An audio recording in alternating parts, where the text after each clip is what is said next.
মহিমান্বিত রজনী পবিত্র শবে কদর আজ। পবিত্র শবে কদর এক মহিমান্বিত রজনী।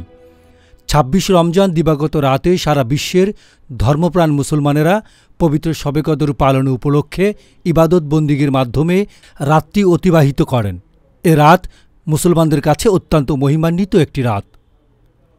শবে কদর ফার্সি শব্দ, শব অর্থ রাত আর কদর অর্থ সম্মান, মর্যাদা। আরবিতে এ রাতকে লাইলাতুল কদর বলা হয়। আরবি লাইলাতুন অর্থ রাত, কদর শব্দের অর্থ সম্মান, মর্যাদা। আরেক অর্থ ভাগ্য, পরিমাণ ও তকদির নির্ধারণ। রমজানের শেষ 10 দিনের যে কোনো এক বেজর রাতই পবিত্র শবে কদরের রাত।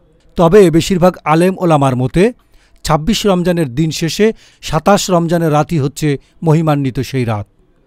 এ রাতে নাজিল হয়েছিল মুসলমানদের ইহকাল পরকালের দিক নির্দেশনামূলক পবিত্র কুরআন শরীফ।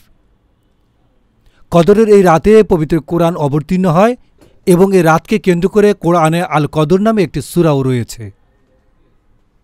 এ রাতে মুসলমানগণ নফল নামাজ আদায়, পবিত্র কোরআন তেলাওয়াত, জিকির আসগার, দোয়া, মিলাদ মাহফিল ও মুনাজাতে মগ্ন থাকেন। পবিত্র শবে কদরে দেশের সব মসজিদেই আজ তারাবির নামাজের পর থেকে ওয়াজ মাহফিল, মিলাদ ও দোয়া মাহফিল এবং বিশেষ প্রার্থনার আয়োজন থাকবে। ডেস্ক রিপোর্ট, গণমানুষের আওয়াজ।